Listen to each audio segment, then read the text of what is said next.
Emily couldn't shake the feeling of nervous excitement as she prepared for the work dinner. It wasn't that she disliked Daniel's coworkers, but these events always made her feel like an outsider. She wore a soft blue dress, the one Daniel liked on her, and tried to calm the flutter in her chest as she glanced at herself in the mirror. The reflection looked confident enough, but inside she felt exposed, unsure of where she fit in the crowd of people who had known each other for years. The restaurant smelled of roasted meat, warm bread, and the faint hint of wine. The city lights outside shimmered on the glass, creating streaks of gold and silver that danced across Emily's vision. She felt small in that vast room full of laughter, chatter, and clinking glasses. Daniel was already deep in conversation with his boss, his laughter loud and easy, the kind of laugh that drew people in. Emily smiled at him, trying to feel included, yet every time she opened her mouth to speak, the conversation shifted, leaving her words behind like forgotten notes.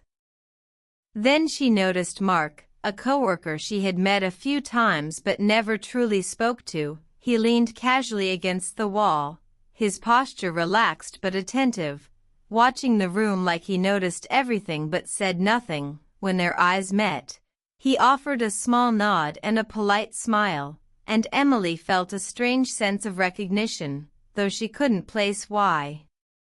She moved closer to the window, letting the city view fill her senses. The lights blurred into motion as cars passed below, and she breathed in the hum of life around her. Then Mark joined her, careful not to startle, and said softly, "You seem like someone who gives more than she receives." The words were simple, almost offhand, but they hit Emily unexpectedly. A twinge of emotion warmed her chest. She laughed lightly, brushing them aside, telling herself it was nothing, just a polite remark from someone who barely knew her. Yet as she spoke, her voice felt distant, almost foreign, and she realized that she wanted to say something more, something deeper, but the words wouldn't come. They were tangled up in her thoughts, trapped behind the polite veneer she wore in public. Daniel's laughter carried over from across the room, pulling her attention back. He was animated, telling a story that made everyone else smile, his hand gesturing broadly. The confidence he carried was magnetic, but it also left Emily feeling invisible. She was present but unnoticed, a shadow beside his bright light. Mark leaned slightly closer, not in a way that invaded her space, but enough to make the moment personal. He added quietly, "Sometimes people don't see what they have until it starts to slip away." Emily nodded, unsure why her heart reacted so strongly. She excused herself, claiming she needed to use the restroom, but in reality, she needed a moment to catch her thoughts, to steady the strange stirrings that Mark's words had caused. She wandered through the dimly lit hallway, her fingers tracing the edge of the wall for comfort, and tried to push away the thoughts that made her cheeks warm. She told herself repeatedly that it was meaningless, just words, yet the echo of them lingered, soft but persistent. When she returned, Daniel had moved to another group, leaving her to navigate the remaining conversation alone. She forced smiles, nodded politely, answered questions she barely heard, her mind replaying Mark's words over and over.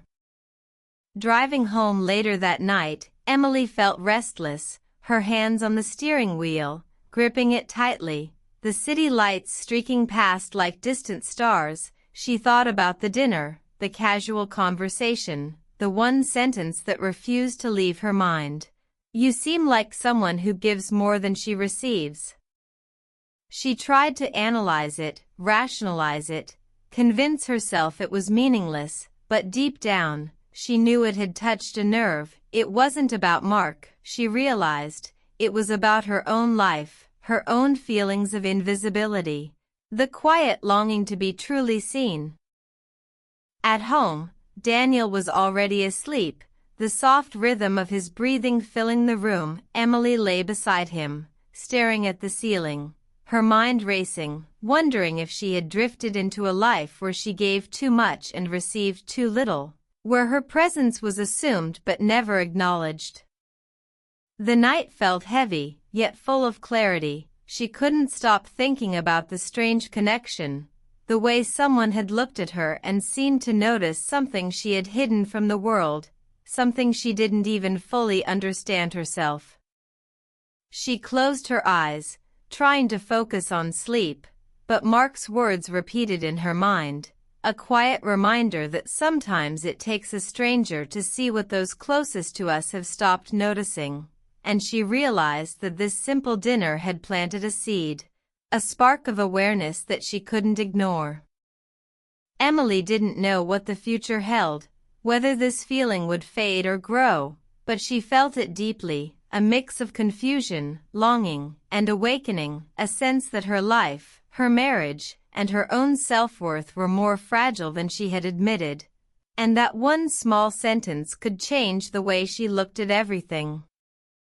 That night, Emily didn't speak, didn't act, but she understood something profound. The world could continue as it had, but she had glimpsed a truth that would follow her, quietly, persistently, a reminder that being seen mattered more than she had realized, and that some words, even spoken once, could linger forever. After that first night, Emily tried to settle back into normal life, but everything felt different. Small things that once went unnoticed now stood out sharply. She noticed how Daniel hurried through conversations, how he barely looked up from his phone when she entered a room, how he smiled politely but never lingered, and a quiet frustration grew in her chest. She spent her days balancing work, home, and her own thoughts, trying to maintain the appearance of a happy life, but inside, she felt restless, a low hum of dissatisfaction that refused to quiet down. She caught herself staring at the clock during dinner, wishing for a pause, a moment when someone would truly see her. Then one evening, a company event brought Mark back into her orbit. The same polite, careful attention that had unsettled her before returned. He didn't linger unnecessarily, didn't cross boundaries. But he asked questions that made her think about herself, about the things she loved and had let slip away. Mark asked her about her painting, the hobby she had abandoned for years after long days and longer nights, and when she spoke, he listened, really listened, nodding, asking thoughtful questions, and Emily felt a warmth she hadn't felt in months, maybe years. The feeling was soft, almost like sunlight breaking through clouds. They talked about small things first, colors she liked, landscapes she remembered painting, memories of school, little dreams that had been tucked away, and then Mark said something that lodged itself into her mind. Love should feel like being chosen every day, not like being convenient. The words were gentle but firm, and Emily felt a shiver run down her spine. She laughed nervously, unsure why a man she barely knew could say something that made her chest ache. She felt guilty too, guilty for the flutter in her stomach, guilty for the attention she so desperately craved but had never voiced. Driving home alone that night, Emily's hands gripped the wheel tighter than necessary. The streets blurred under the glow of the streetlights, and her mind raced, replaying the conversation over and over, each word like a spark igniting something dormant, a longing to be valued and seen that she hadn't admitted even to herself.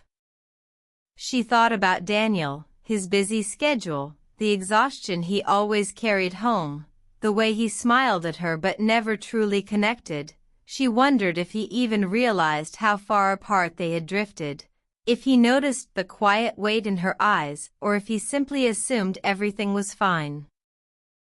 Emily's thoughts were interrupted by a sudden pang of clarity. She realized Mark's words weren't an invitation to anything romantic. They were a mirror, reflecting back the truth she had avoided, that she had been giving love without receiving it, that her presence had become expected rather than cherished. At home, Daniel came in late, the tiredness in his steps a stark contrast to the energy Emily had felt with Mark. He leaned over the counter to kiss her cheek, distracted, murmuring about work, and Emily felt a hollow space where connection should have been. She wanted to speak, to say something that would shake him awake, but the words caught in her throat. Over the following days, Emily began noticing patterns she had ignored, the way Daniel's attention wandered, how small gestures of love had disappeared over time, how her achievements, her thoughts, her feelings were often acknowledged only in passing, if at all. She realized that she had grown accustomed to being overlooked, that invisibility had become familiar, and it frightened her. She found herself thinking about Mark more than she intended, not in a romantic way, but in a way that made her realize how much she craved being seen, truly seen, how much she had been missing in her marriage, the quiet attention, the curiosity, the recognition of who she was beyond her roles as wife and caretaker. Emily began small acts of rebellion against her own invisibility, painting again, even for short bursts, leaving little notes around the house, writing in her journal, reminding herself of her own presence, her own worth, her own voice. She noticed how these small acts changed her posture, her tone, the subtle way she carried herself, a quiet reclaiming of her identity. When she returned to another company event, she noticed Mark again, and this time she felt ready to acknowledge the effect he had unintentionally had on her. He smiled, not in a way that invited anything more than conversation, but in a way that reminded her of how it felt to be noticed, and she felt grateful without guilt. Mark's approach was always careful, respectful, understanding, and Emily began to recognize that the value of his words wasn't in who he was, but in what he made her see about herself. He had shown her the possibility of being appreciated for all of herself, not just for convenience or routine. One night, Emily replayed the conversation in her mind, the phrase about love and choice repeating like a soft mantra. She realized that this awareness could no longer be ignored, that she had to confront the reality of her marriage, to decide whether she would continue to shrink into invisibility or insist on being fully recognized. Daniel remained unaware of the change brewing within her, his attention scattered by work, by daily routines, by the life they had built together without noticing the gaps that had grown between them, and Emily felt a tension, a quiet anticipation, a feeling that something had to shift before it was too late. She tried not to overthink, tried to maintain calm, but the spark Mark had ignited refused to fade. It reminded her daily that being chosen mattered, that love required active acknowledgement, and that staying silent was no longer an option if she wanted to reclaim her sense of self. Emily's nights became restless, filled with reflection and longing, each thought about Mark's words and the absence of attention from Daniel weaving together, a tapestry of realization that would eventually force her to speak, to confront, to challenge the patterns she had long accepted as normal.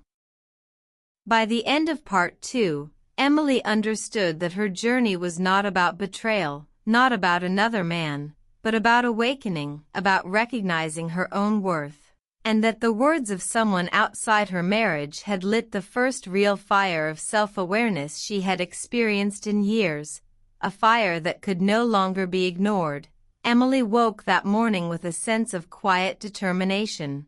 She had spent the past weeks reflecting on her life, on her marriage, and on the subtle emptiness that had crept in unnoticed. She realized that change would not come from outside, it had to begin with her, and the words Mark had spoken stayed with her, echoing like a gentle warning. Love should feel like being chosen every day, not like being convenient. She moved through the house with careful intention, tidying, preparing breakfast, setting the table in a way that felt deliberate, a small assertion of her presence. She noticed Daniel barely glanced at her, his focus already elsewhere, checking emails on his phone while sipping his coffee. The distance between them had grown so silently that she barely recognized it until now.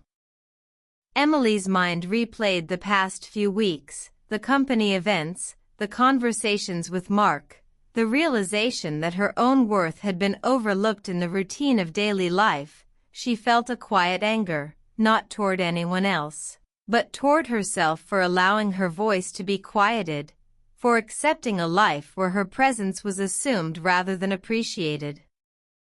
That evening, Emily decided it was time to speak, not in accusation, but in honesty. She waited until Daniel returned home from work, and when he stepped through the door, tired but oblivious to the storm gathering in her heart, she invited him to sit at the table with her, her tone calm but resolute. They sat down, the clatter of dishes a soft backdrop, and Emily began carefully, explaining how she had felt unseen, how the small gestures of love had disappeared over time, how she had tried to adapt and shrink herself into the corners of his busy life. She spoke without blaming, but with a clear sense of urgency, of need. Daniel listened at first with quiet surprise, his eyes widening as the words sank in. The realization that Emily had been quietly struggling for so long hit him hard. He shifted uncomfortably, guilt and regret crossing his features. And for the first time in months, he truly saw her, the way she had longed to be seen all along. Emily continued, telling him about the spark of awareness she had felt, how simple words from someone outside their marriage had reminded her of her own worth, and she admitted that she was no longer willing to accept invisibility. She wanted acknowledgement, choice, attention, and love expressed actively, not passively assumed. Daniel was silent for a long moment, the weight of his own inattention settling heavily, and then he spoke, admitting he had taken her presence for granted, that he had believed love would wait patiently without needing constant attention, that he had been blind to the quiet erosion of their connection. The conversation was intense, emotional, but not angry. They did not solve everything in one night. There were no magical resolutions, but a door had opened, a pathway toward reconnection, toward rebuilding the awareness of each other that had been lost over time. Emily felt the tension in her chest ease slightly, a breath of hope entering where there had been only quiet doubt. Over the next days, Emily noticed subtle changes. Daniel began asking about her day, showing genuine curiosity. Small gestures of kindness returned, the little things she had missed started to reappear, and while not perfect, the pattern of neglect had begun to shift, a slow, careful mending of attention and affection. Emily continued to nurture her own sense of self, painting again in short bursts, leaving little notes for herself, acknowledging her own achievements, celebrating small victories. And she noticed that her confidence subtly changed the way Daniel responded to her, respect and care becoming more visible, more consistent. The memory of Mark's words lingered, not as a temptation, but as a compass, reminding her what she deserved, what attention and love should feel like. She did not need someone else to give her that. She needed to claim it for herself and ensure her marriage reflected it. The awareness had shifted from longing for someone else to understanding her own value. Emily and Daniel began small routines together, shared dinners without distraction, quiet walks, conversations that went deeper than the surface, and though the journey was not perfect, there was movement, growth, and a newfound recognition that love required continuous choice and care, not assumption. At night, lying beside Daniel, Emily felt the difference most clearly, his hand brushing hers in genuine attention, his questions no longer automatic but curious, and she realized the shift had not been about another person's influence, but about awakening to the truth she had ignored too long, about choosing herself and allowing herself to be chosen in return. The words she could not forget had changed her, not because of the man who said them, but because they reminded her of her own worth, the life she deserved, and the standards she would no longer compromise. She understood that happiness and fulfillment required both self-awareness and shared effort. Emily had discovered that love was not a guarantee but a conscious decision made daily, a practice of noticing, appreciating, and valuing each other, and she felt empowered, not because of guilt or fear, but because of clarity. The clarity that comes from finally seeing oneself reflected in someone's eyes, and choosing not to settle for anything less. By the end of part 3, Emily knew the journey ahead would require patience, honesty, and vulnerability, but she also knew she would never again ignore the quiet voice inside her. She would never accept invisibility, she would claim her worth. And whether Daniel met her there fully or faltered along the way, she had learned the most important lesson of all, the lesson that some words, spoken once and carried forward, could awaken a life entirely.